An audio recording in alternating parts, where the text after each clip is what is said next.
Dengue fever is a mosquito-borne viral disease that is widespread in Singapore and other tropical countries. It is caused by the dengue virus and is transmitted through the bite of an infected Aedes mosquito, report agencies. Dengue fever symptoms include a fever, intense headache, body aches, joint pains, loss of appetite, nausea, vomiting, and skin rashes and mucosal bleeding. There is no specific treatment for dengue fever, but adequate fluid intake and bed rest is important. Most patients recover within 2 weeks. However, dengue fever can turn severe, leading to dengue hemorrhagic syndrome and dengue shock syndrome. According to the World Health Organization, WHO 2009 case classification, dengue is classified into dengue without warning signs, dengue with warning signs, and severe dengue.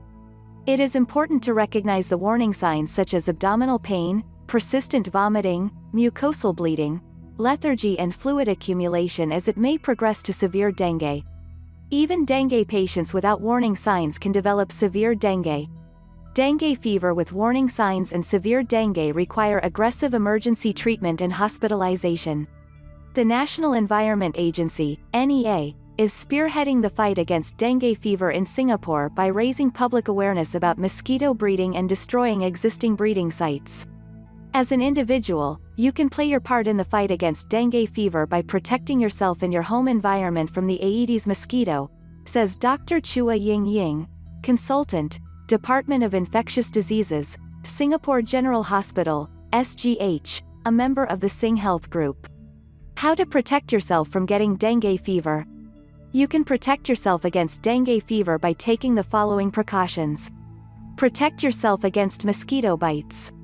Prevent mosquito breeding inside and outside your home.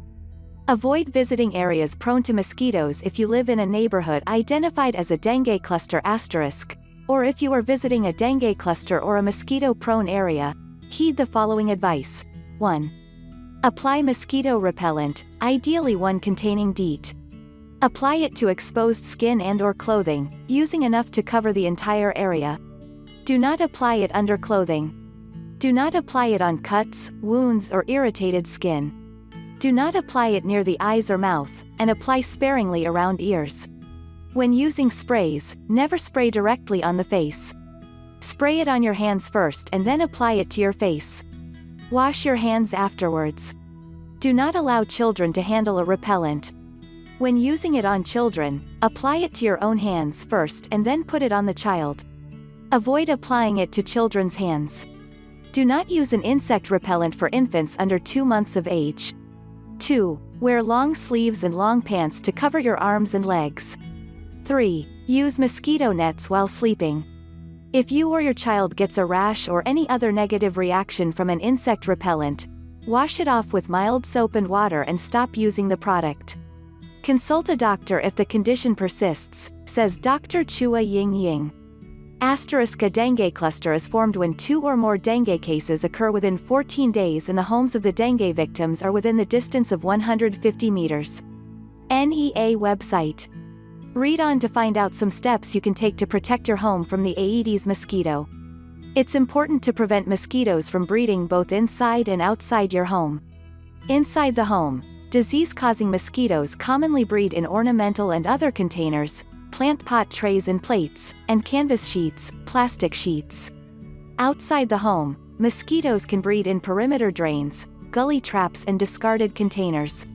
It's important to take precautions inside and outside your home to prevent mosquito breeding and contribute to dengue prevention, says Dr. Chua Ying Ying, consultant, Department of Infectious Diseases, Singapore General Hospital, SGH, a member of the Sing Health Group. Subscribe to our channel and watch more videos.